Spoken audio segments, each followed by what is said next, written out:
I'm with Mark Welker from Commoner Productions in Melbourne. Hi, Mark. Hi Simon, how are you going? All right, all right. I'm, still stuck in my spare room. How about yourself? What's the environment down in Melbourne like at the moment?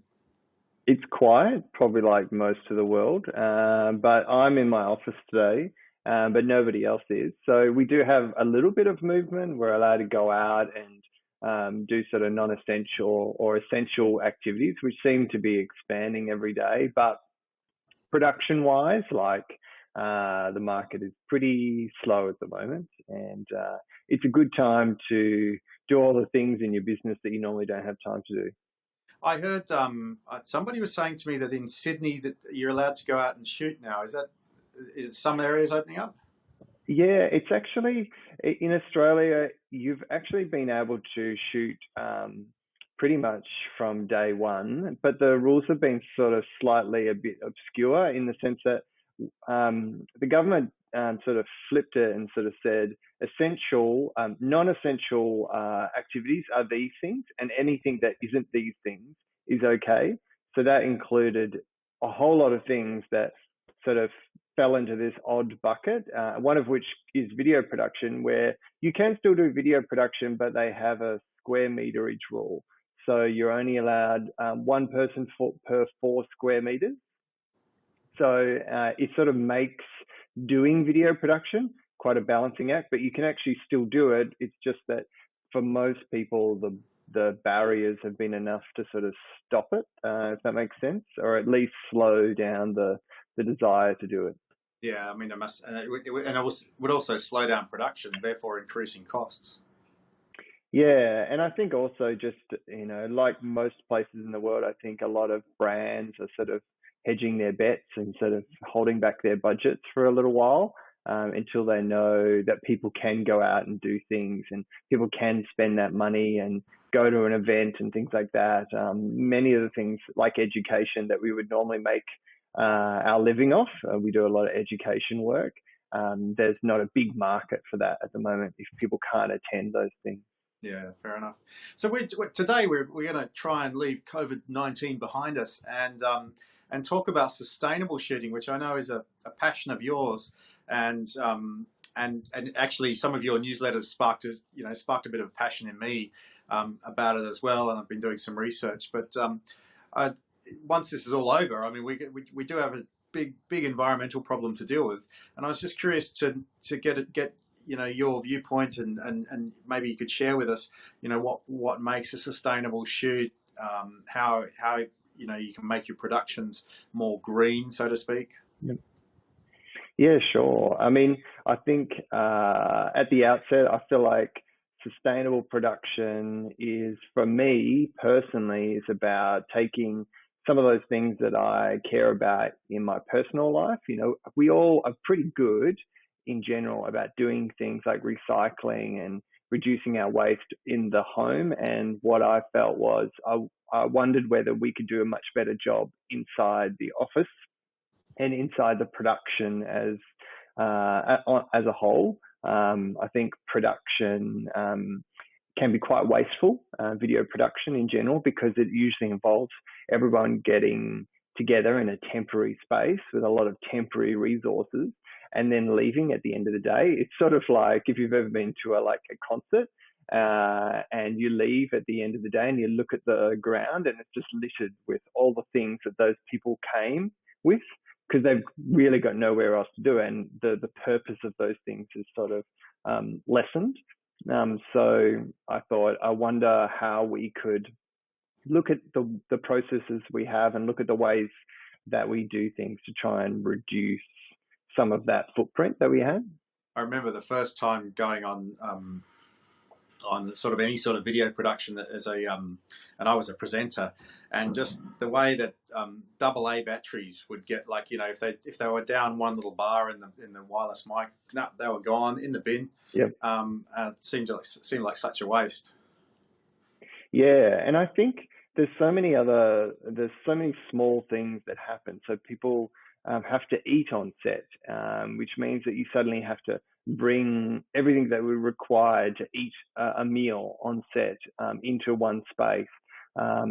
It's also things about transport. We sort of see it as that, that's sort of typical 3 Rs: reduce, reuse, recycle. So reducing the waste that you generate, and that could be stuff like, not taking plastic bottles on set and that sort of thing. Reusing could be things like, keeping keep cups in a unit van, allowing people to bring their own water bottles and providing access to water rather than just like a big slab of single-use plastics. And then recycling, sort of looking at ways that you can take the waste that you do generate, because some of it, unfortunately, is hard to get rid of entirely, but making sure that you have a way of recycling that. So that might be using like biocompostable containers. It could be taking wardrobe. So a lot of the shoots that we do, we buy a lot of clothes and props to make a room look like a room.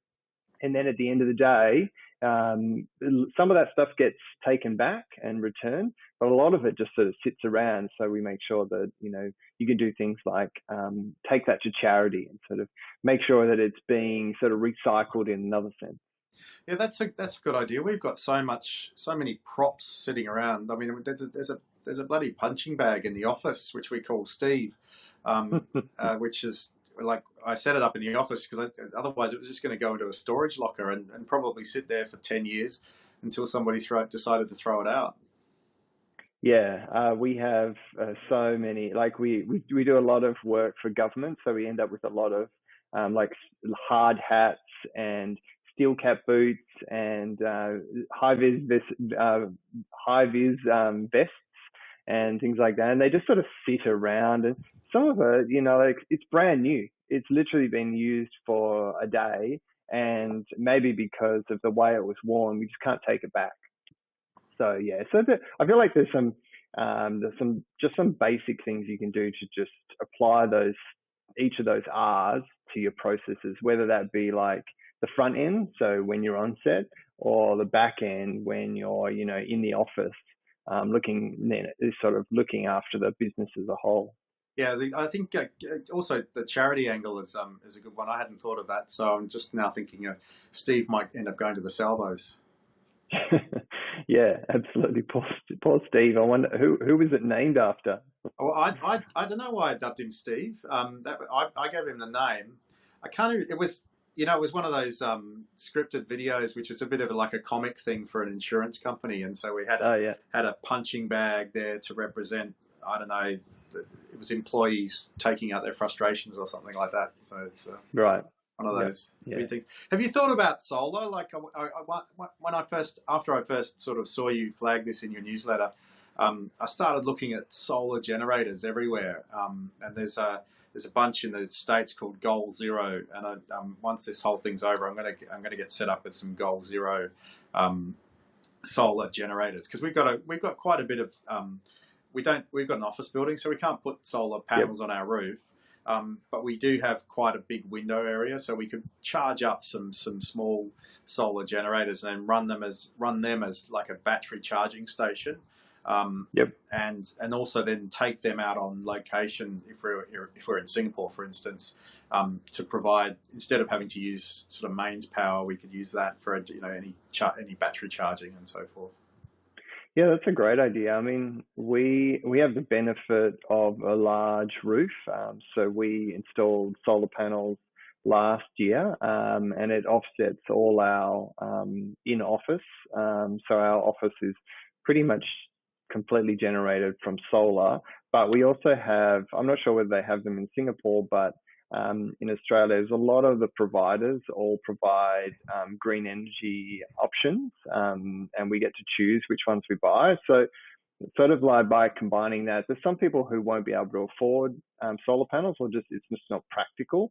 But the way I see it, there's always a way of getting access to that green energy, and it's just a matter of doing your research and finding those different aspects. I mean, just because if we couldn't put solar panels on our roof, it doesn't mean that we're not subsidizing the technology as a whole by looking for providers who are offering green energy and who are offering solar energy as a service.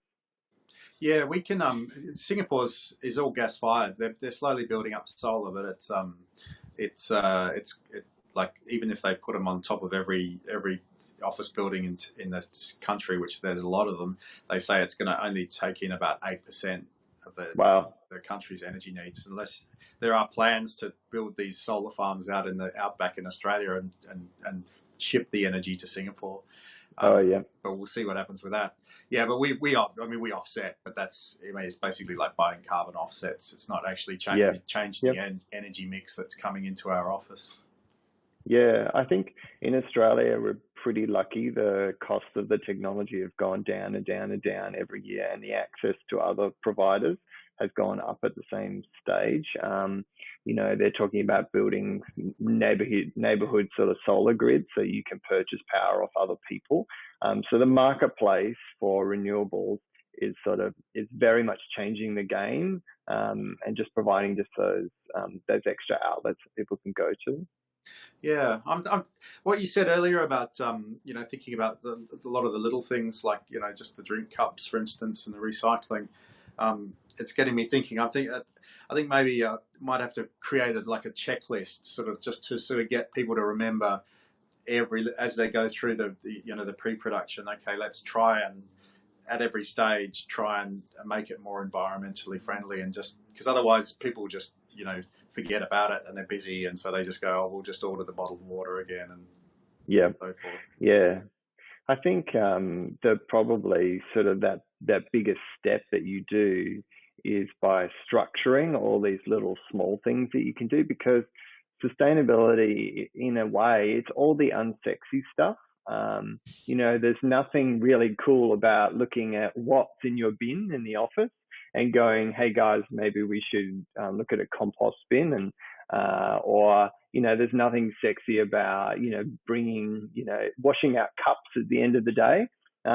So the way I see it, by making a plan, by structuring everything and sort of breaking things down into areas and kind of saying, okay, here's where we are today and here's where we want to be, you're sort of making all those small things feel much more meaningful, because you're attaching it to a strategy, which we all, as marketers and as people that work in marketing, so they naturally understand, but also it gives people that this is what you're contributing to. This is the stepped plan that we're going to go through to get to a more sustainable level. And I feel like that makes all those unsexy little parts just that little bit more palatable for people and repeatable. Like you were saying, I do feel like if you don't put it somewhere and you don't make it like a structure, like a thing that you revisit every month, then people will start to forget what the impact of each of those little things are. That's right, and across a business, and I think this is why, as business owners, you have a responsibility to do this. Across a business, it can make quite a stark difference. When you're talking about, quite a few people. Yeah, absolutely. I mean, I think the other byproduct of doing all these things is, so one of the things that we do is we put on our call sheets what our environmental policy is. So every time that call sheet goes out to a client, and to a crew member, to an agency person, they get reminded as to why we're doing things and what we're doing. So that'll say things like, we run a sustainable set. Can you bring your own water bottles? They'll do things like suggest public transport options that are available for that particular area, because for some casts, it's actually easier for them to get on public transport. I'm sure in Singapore it's probably the case as well. But what it also does is that it reminds all those people that we have an environmental policy and that it is important to us.